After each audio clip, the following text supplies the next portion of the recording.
Hello दोस्तों, स्वागत है आपका मेरे चैनल पे। मेरा नाम है रोहित और आप देख रहे हैं रोहित एंटरप्रेन्योर। दोस्तों, आज हम बात करने वाले हैं सेटलमेंट ऑफ ट्रेड के बारे में। जो हमने पिछली वीडियो में बात किया था उसके आगे बात करेंगे। तो लास्ट वीडियो में हमने बात किया था कि पे इन और पे आउट क्या होता है, तो उसके आगे आज हम बात करेंगे कि ये शेयर ऑक्शन क्या होता है, मतलब कि जो शेयर ऑक्शन होता है क्यों होता है। तो सबसे पहले आज ये समझते हैं कि जो शेयर ऑक्शन होता है क्यों होता है, इसकी ज़रूरत क्यों पड़ी। अब मान लीजिए, पहले शॉर्ट में समझते हैं कि मैंने कोई शेयर खरीदा, कोई मान लीजिए इन्फोटेक का शेयर खरीदा। अब इन्फोटेक का शेयर खरीदा मान लिए तो 2000 शेयर खरीदे मैंने। तो क्या हुआ, 2000 शेयर खरीद तो लिए, लेकिन क्या हुआ, जिससे शेयर खरीदना था, मतलब एक्सचेंज ने जिससे खरीद के मुझे दिया था, क्या हुआ, उसने टाइम पे शेयर नहीं दिए एक्सचेंज को। मतलब जो सेटलमेंट डेज होता है जो ट्रेड का T+2, तो उसमें उसको सेटलमेंट दिन के दिन, सेटलमेंट वाले दिन एक्सचेंज के पास वो शेयर नहीं पहुंचा। तो क्या होता है कि अब मुझे कहाँ से शेयर देगा एक्सचेंज। तो इसीलिए क्या होता है, सेटलमेंट के बाद एक्सचेंज को ऑक्शन की जरूरत पड़ती है। अब ऑक्शन करेगा तो ऑक्शन करेगा क्यों करेगा, कि वो शेयर खरीदे, मतलब मार्केट से शेयर ले, तो वो मार्केट से शेयर लेने के बाद वो फिर मुझे शेयर देगा। ठीक है, ये होता है, इसलिए ऑक्शन की जरूरत पड़ी। अब ऑक्शन होता किस लिए है, सीधा सा मैंने बताया कि ऑक्शन खरीदने के लिए होता है, मतलब शेयर को खरीदने के लिए होता है, मतलब शेयर की बोली लगती है और खरीदा जाता है। अब देखिए, खरीदा जाता है शेयर तो कोई ना कोई तो बेचेगा, तो इसमें कोई भी इन्वेस्टर आके शेयर आपका बेच सकता है। मतलब कोई भी रिटेल इन्वेस्टर हो, कोई भी इंस्टीट्यूशनल इन्वेस्टर हो, मतलब जिसके पास भी वो शेयर है कोई भी उसमें हिस्सा ले सकता है। ठीक है, अब अगर आपके पास शेयर है तो आप भी जाके उस पर हिस्सा ले सकते हैं ऑक्शन में। अब ऑक्शन में जो हिस्सा लेने आए हैं, मतलब अपना शेयर बेचने आए हैं, जो एक्सचेंज खरीदने वाला है, तो लोग जो है क्यों बेचेंगे शेयर को भाई, जब उनके प्राइस से ऊपर मिलेगा तभी बेचेंगे ना, बोली लगेगी। अब मान लीजिए कोई शेयर चल रहा है, उस शेयर का प्राइस है 1000 रुपये। अब 1000 रुपये चल रहा है तो कम से कम 2-3%, मान लीजिए 1015, 1020 रुपये में तो बेचेगा ना, क्योंकि उसको फायदा होना चाहिए भाई, तभी तो वो बेचेगा। और बेचेगा तो फिर से दोबारा उठा लेगा फिर 1000 रुपये में, तो उसको 2-3% बच जाएगा। ये इसलिए यहाँ पर ऑप्शन होता है। अब देखिए, यहाँ पर भी एक बात समझने वाली है कि जो इन्वेस्टर हैं, जो मुझे बहुत ज़्यादा दिन से इन्वेस्टमेंट कर रहे हैं, तो वो जिनका 8-10 साल का पोर्टफोलियो है, तो वो जो है इस चक्कर में ना पड़े, मतलब ये ऑक्शन के चक्कर में वो ना आए। क्यों, क्योंकि देखिए ऑक्शन के चक्कर में आएंगे, मान लीजिए 2-3% के चक्कर में, तो फिर क्या होगा, उनको टैक्स पे भी ध्यान देना होगा ना अपना, क्योंकि अब उनको कैपिटल गेन टैक्स भी देना है। अब मान लीजिए, अब जैसे कोई एक्टिव इन्वेस्टर है, मान लीजिए वो ऐसे ही करते रहते हैं, 2-3 महीने में वो करते, मतलब ऐसा ही ट्रेड बाई सेल करते रहते हैं शेयर का।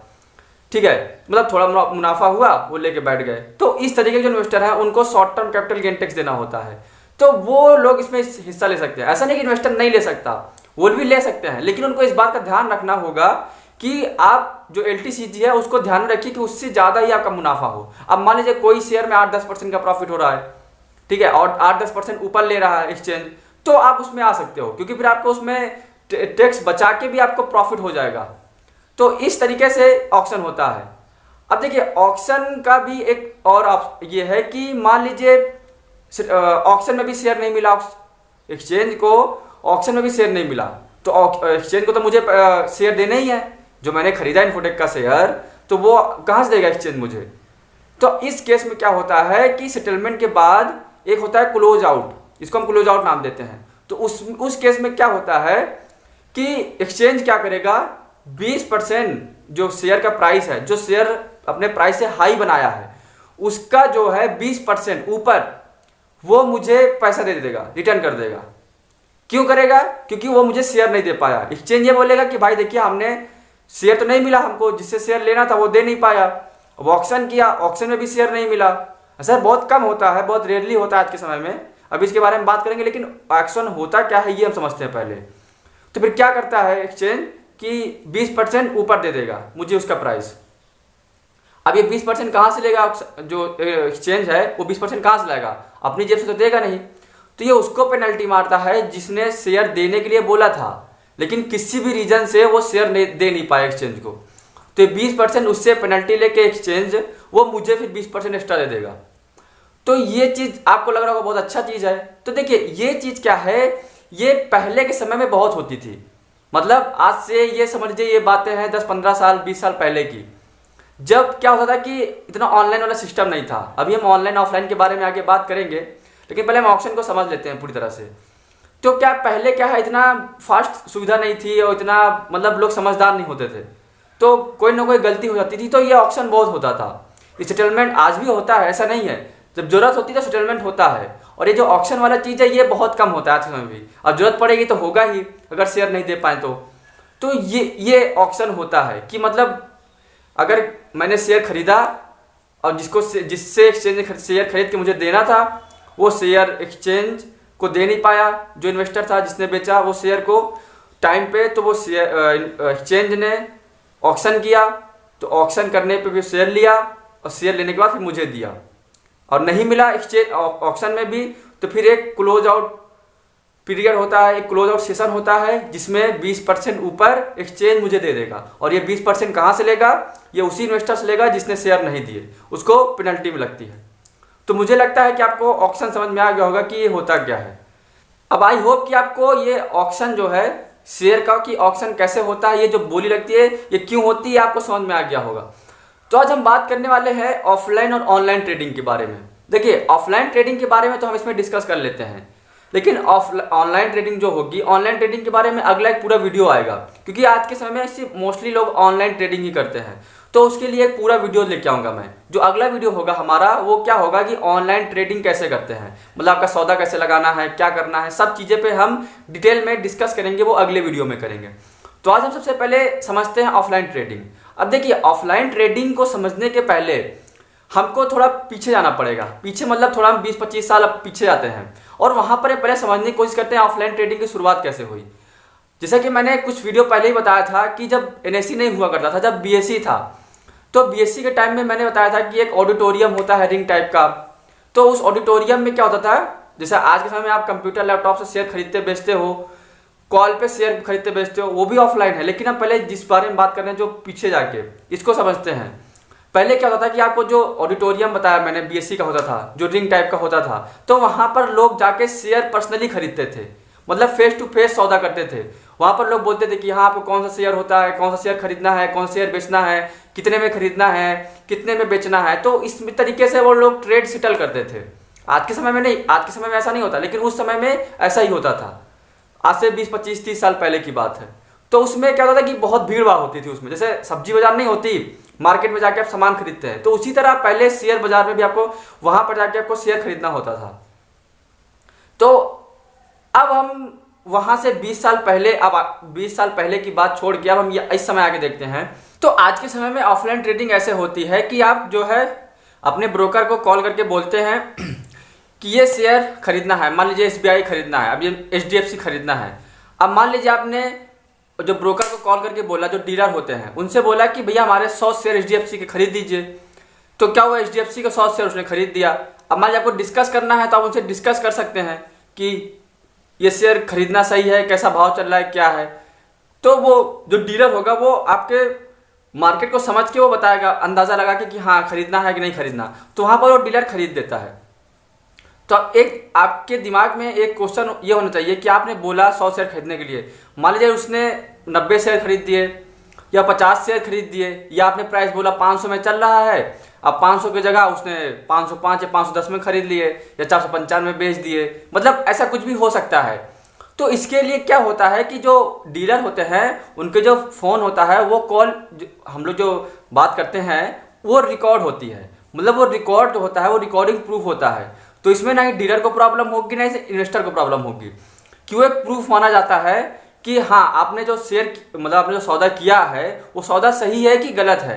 सही गलत का मतलब कि जो इन्वेस्टर ने बोला, जो भी इन्वेस्टर ने बोला कि हाँ भैया मेरा शेयर खरीद दो, तो अगर उसने सही खरीदा कि नहीं खरीदा, तो इसलिए ये प्रूफ होता है कि हाँ रिकॉर्डिंग हो गई तो प्रूफ हो गया कि हाँ उसने जो बोला वही हुआ है कि नहीं हुआ है। तो ये गलतियां हो सकती थी, तो इसीलिए ऐसा रिकॉर्डिंग वाला सिस्टम आया। अब ये इसी तरह, अब देखिए कुछ, अब ये ऑनलाइन का क्यों ज़माना आ गया। ऑनलाइन का ज़माना इसलिए देखिए आया है क्योंकि आज बहुत सारे इन्वेस्टर हो गए हैं इंडिया में। अगर हम देखें तो करोड़ों इन्वेस्टर हैं, इतनी बड़ी पॉपुलेशन है तो यहाँ पर करोड़ों इन्वेस्टर हैं। तो अब उनको हैंडल करने के लिए कंपनियाँ तो बहुत होंगी, अब ब्रोकर कंपनियाँ जो हैं वो तो सैकड़ों हैं, लेकिन अब तब भी अगर मान लो तो लाखों इन्वेस्टर एक एक कंपनी के पास हैं। तब वो लाखों इन्वेस्टर को हैंडल करने के लिए वो जो ब्रोकर है, वो जो ब्रोकर कंपनी है, वो कितने सारे एम्प्लॉय बैठाएगी भाई कि आप हमारे डीलर को बैठाएगी कि आप शेयर खरीदो बेचो, कितने लोग कॉल करेंगे। तो इसलिए उन्होंने एक मोबाइल ऐप बना दिया और वेबसाइट बना दी, तो पूरा सिस्टम बना दिया, सॉफ्टवेयर एप्लीकेशन दे दिया जितने भी इन्वेस्टर है कि आप ले जाइए, एप्लीकेशन आ गया मोबाइल में, एंड्रॉयड में ऐप आ गया, तो वहाँ पर आप उसमें आराम से शेयर बाय या सेल कर सकते हैं। अब देखिए आजकल बहुत नए नए इन्वेस्टर आते हैं, नए नए इन्वेस्टर क्या ट्रेडर बोल सकते हैं उनको, तो वो उनको देखिए उतना आइडिया होता नहीं। अब उन्होंने कॉल किया और 4-5 शेयर के नाम पूछे और उसके बाद मतलब प्राइस पूछा और उसके बाद कितना चल रहा है, क्या चल रहा है, कोई शेयर में खरीद दिया, मतलब लगा दिया और ऐसे लिमिट प्राइस पे लगाया कि डीलर को भी पता है वो प्राइस नहीं आने वाला है, लेकिन फिर भी अब उनका काम है तो करना ही पड़ेगा। तो इसलिए टाइम वेस्ट होने से अच्छा कि जो नए नए लोग हैं वो ऐप में ही आ जाए, मतलब ऐप जो है बहुत अच्छा है। तो ये ऑनलाइन का मेथड है, ऑनलाइन हम बाद में बात करेंगे। अब देखिए क्योंकि अभी भी बहुत सारे लोग ऑफलाइन करते हैं, क्यों करते हैं? अब एक एग्जांपल लेते हैं, जैसे ऑनलाइन शॉपिंग का है। आप कपड़े खरीदते होंगे तो देखिए आज की जो यंग जनरेशन है तो वो क्या है, ऑनलाइन सामान खरीदती है, ऑनलाइन खरीदेगी। लेकिन जो पुराने लोग हैं, मतलब बहुत सारे लोग हैं, उनको ऑनलाइन सामान नहीं पसंद आता, ठीक है, मतलब यंग जनरेशन में बहुत सारे लोग हैं। तो क्या उनको जैसे मान लीजिए शॉप पे गए, वहां पर गए, उन्होंने पहन के देखा, ट्रायल किया, अच्छा है नहीं है, फिट हो रहा है नहीं हो रहा है, तो उनको जब तक कंफर्ट नहीं आता वो सामान नहीं खरीदते। अब अगर कुछ और लोगों से बोलोगे कि हाँ ठीक है मैंने ऑर्डर किया ऑनलाइन, वो आया, अगर पहना अच्छा नहीं हुआ तो उसको फिर रिटर्न करके फिर एक्सचेंज कर लेंगे। तो देखिए यंग जनरेशन जो है ऑनलाइन में ज़्यादा सुटेबल बैठती है। तो इसीलिए ये ऑफलाइन और ऑनलाइन का जो मेथड था कि ऑफलाइन में भी ट्रेड होता है और ऑनलाइन में भी होता है, तो ऑफलाइन का ये था। तो ऑफलाइन के बारे में हमने बात किया कि ऑफलाइन कैसे आप कर सकते हो, तो ऑफलाइन भी हो गया और ऑफलाइन ट्रेड कैसे करते हैं, ऑफलाइन में आप शेयर खरीद बेच कैसे सकते हैं, और शेयर का ऑप्शन हमने समझा आज। तो अगले वीडियो में हम बात करेंगे कि जो ऑनलाइन में हम कैसे शेयर खरीदें बेचें, ऑनलाइन शेयर ट्रेडिंग कैसे हम कर सकते हैं। तो हम अब धीरे धीरे स्टेप आगे बढ़ते जा रहे हैं, जैसा कि हमने शुरुआत किया था पहले कि इन्वेस्टमेंट क्या होता है, सेविंग क्या होता है, डीमैट अकाउंट क्या होता है, ट्रेडिंग अकाउंट क्या होता है, चार्जेस क्या होते हैं। तो अब जो लोग इन्वेस्टमेंट करना चाहते हैं, वो अपना डीमैट अकाउंट ओपन करवाना चाहते हैं, तो मैंने डिस्क्रिप्शन में एक लिंक दे रखा है, वहां पर जाके वो अपना डीमैट अकाउंट ओपन कर सकते हैं। और अगर कोई भी क्वेश्चन हो या कोई भी एडवाइस हो, कोई भी सजेशन हो, तो वो कमेंट करके पूछ सकते हैं। तो आज के लिए सिर्फ इतना ही, मिलते हैं अगले वीडियो में।